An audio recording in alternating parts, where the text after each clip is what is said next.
নমস্কার বন্ধু, astrology 24x7 YouTube চ্যানেলে আপনাকে আরও একবার স্বাগত। আমি আপনাদের বন্ধু শ্যামল। বন্ধু সঙ্গে থাকুন, ভালো থাকুন। আমার তরফ থেকে প্রাণ ভরা ভালোবাসা আপনাদের সকলের জন্য রইল। নতুন বছরের জন্য শুভেচ্ছা রইল অগ্রিম। 2024-এ আপনাদের ভালো কাটুক, ঈশ্বরের কাছে এই প্রার্থনা করি। চলুন কন্যা রাশির বন্ধুদের 2024 জানুয়ারির ক্ষেত্রে কেমন যেতে পারে সেই ক্ষেত্রে বিস্তারিত আলোচনা করা যাক। আলোচনার প্রাক্কালে যেটা দরকার আছে সেটা হচ্ছে গোচরে কি বলছে সেটা দেখা যাক। আপনার রাশি বা লগ্নভাবে কিন্তু কেতুর অবস্থান থাকছে, শুক্র এবং বুধের যে অবস্থান সেটা হচ্ছে তৃতীয়ভাবে, মঙ্গলদেব আপনার চতুর্থভাবে থাকছে রবির সঙ্গে, শনিদেব অ্যাজ ইট ইজ ষষ্ঠভাবে থাকছে। ঠিক কেতুর অপোজিটে থাকছে আপনার রাহু এবং বৃহস্পতি অষ্টম ভাবেতে গমন করছে। এই জায়গাগুলো মাথায় রেখে আমাদের আলোচনা। মেজর যে চেঞ্জেস হতে যাচ্ছে এই মাসেতে সেটা হচ্ছে শুক্রদেব এবং বুধের স্থান চেঞ্জ হওয়া।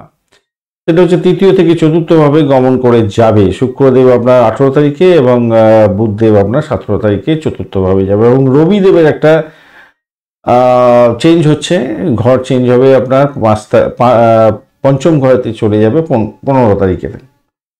এটা হচ্ছে মূলত একটা রাশিগত মানে গোচরের যে চেঞ্জ মেজর দেখা যাবে। আর চন্দ্র তো দ্বাদশ ভাব থেকে যাত্রা শুরু করবে, দুদিন করে বিভিন্ন ভাবের মধ্যে দিয়ে যেতে থাকবে, যেটা রাশিফল দৈনিক রাশিফল বলা হয়, সেক্ষেত্রে বিশেষভাবে প্রযোজ্য হয়ে থাকে। তো কি হতে পারে আপনাদের ক্ষেত্রে, কি হতে পারে, হওয়ার কি চান্স আছে? দেখুন, আপনার রাশির যে অধিপতি গ্রহ সে হচ্ছে বুধদেব, সে তৃতীয়ভাবে বসে আছে, সে দশমপতি এবং তৃতীয় ভাব থেকে সে চতুর্থ ভাবেতে গমন করবে, মঙ্গলের সঙ্গে বসবে, রবির সঙ্গে বসবে এবং শুক্র যথারীতি আপনার হচ্ছে দ্বিতীয় এবং নবমপতি হয়ে এবং চতুর্থ ভাবেতে বসবে।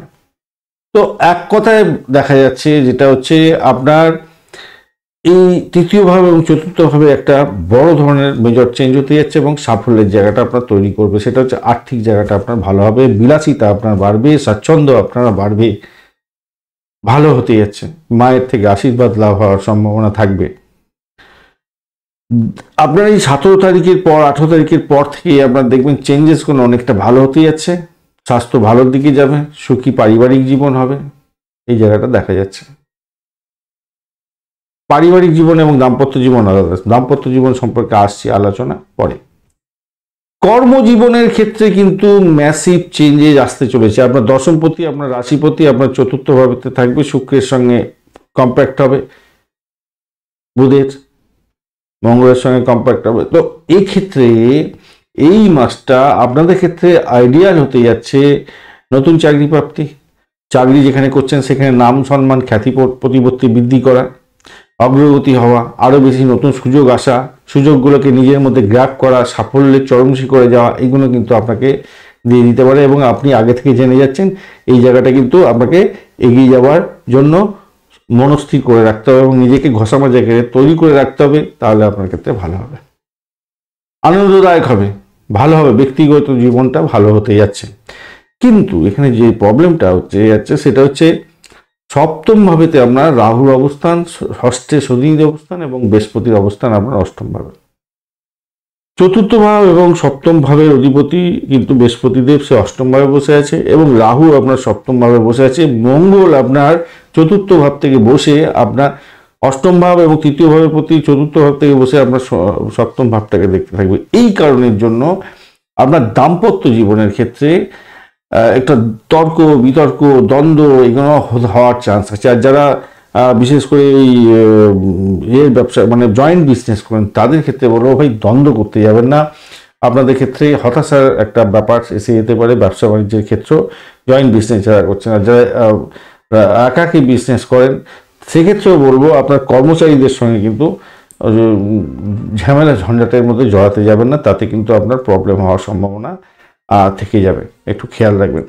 শরীর স্বাস্থ্য আপনার ভালো থাকবে, মন মেজাজ ভালো থাকবে, সবই ঠিক আছে। কিন্তু আপনার যদি দাম্পত্য জীবনে আর প্রবলেম এসে যায় তাহলে আপনি কি করে কাজটা করবেন, তাই না? আর দাম্পত্য জীবনের অধিপতি সে অষ্টম ভাবে তো বসে থাকছে, এই জায়গাটা চাপ থাকবে, তাই সতর্কতা ভীষণভাবে দরকার আছে। আর আরেকটা জিনিস মাথায় রাখবেন, আপনার রবিদেব কিন্তু 15 তারিখের পরে আপনার পঞ্চম ভাবেতে যাবে, দ্বাদশপতি পঞ্চম ভাবেতে থাকবে এবং একাদশ ভাবে রাহুর দৃষ্টি থাকছে এবং আপনার হচ্ছে গিয়ে মঙ্গলেরও দৃষ্টি থাকবে। তো খেয়াল রেখে আপনাকে চলতে হবে, ফাটকায় অতিলোভে তাঁতি নষ্ট করতে যাবেন না, এই জায়গাটা খেয়াল রাখবেন। সন্তানের জন্য কিছু খরচ খরচা হতে পারে এডুকেশন সংক্রান্ত ক্ষেত্রে। যেটা দেখা যাচ্ছে এডুকেশন সংক্রান্ত ক্ষেত্রে, হায়ার স্টাডিজের ক্ষেত্রে কিন্তু ভালো ফল পাওয়ার সম্ভাবনা থাকবে। নবমপতি আপনার শুক্রদেব, সে হচ্ছে দ্বিতীয়পতি, আপনার চতুর্থভাবে বসে থাকবে, 100% আপনার সাকসেস আছে। প্রতিযোগিতামূলক পরীক্ষা যদি থাকে, শনিদেব কিন্তু খুব বেশি যে ডিস্টার্ব করবে তা নয়।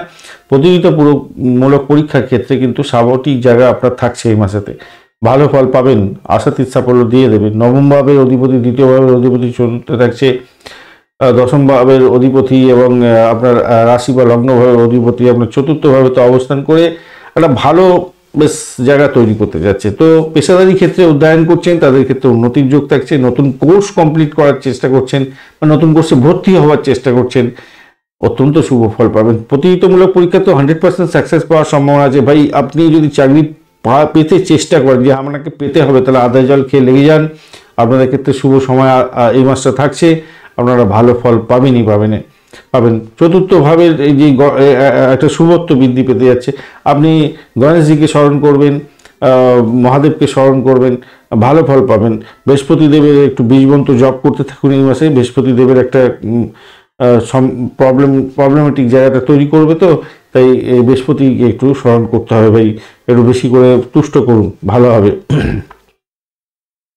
বৃহস্পতি আপনার চতুর্থ সপ্তমপতি অষ্টমে বসে আছে, দ্বাদশ ভাবকে দেখছে, দ্বিতীয় ভাব এবং আপনার চতুর্থ ভাবকে দেখবে, বুঝতে পারছেন তো। আপনার ওই জমি জায়গা ঘর বাড়ি সম্পত্তি সংক্রান্ত ক্ষেত্রে কোনো আর্থিক প্রবলেমের মধ্যে হয়তো ফেলে দিতে পারে এই মাসেতে, এই জায়গাটা কিন্তু খেয়াল রেখে চলতে হবে, মাথায় রাখবেন। যদিও বা কিছুটা ডেভেলপ করার চেষ্টা করবে, সেটা হচ্ছে ভূতপূর্ব কোনো ব্যক্তির থেকে প্রাপ্তিযোগ বা ব্লকেজ অর্থ ফেরত পেয়ে যাওয়া, সেইগুলো কিন্তু ডেভেলপ করবে। কিন্তু অন্যদিকে আরেকটা সমস্যা, ওই যে আগেই আলোচনা করেছি, আপনার দাম্পত্য জীবনের ক্ষেত্রে প্রবলেম আর ব্যবসা বাণিজ্যের ক্ষেত্রে কিছু প্রবলেম দিয়ে দিতে পারে, তাই একটু সতর্কতার দরকার আছে। শনিদেব আপনার অষ্টম ভাবটাকে দেখতে থাকবে, দ্বাদশ ভাবকে দেখবে এবং আমরা ষষ্ঠ ভাবকে দেখবে, তাই সেক্ষেত্রে আপনাদের একটু সতর্কতার দরকার আছে আর কি। শরীর স্বাস্থ্যের ব্যাপারটা একটু খেয়াল রাখবেন। তবুও বলবো আপনার শরীর স্বাস্থ্য অনেক বেটার যাবে, অনেক ভালো দিকেই যাবে। তো এই পর্যন্ত দৈনিক রাশিফলটা দেখতে থাকবেন, প্রত্যেক দিনই দৈনিক রাশিফল আপনারা পান। আর এই ভিডিওটা লাইক শেয়ার করতে কমেন্ট করতে ভুলবেন না।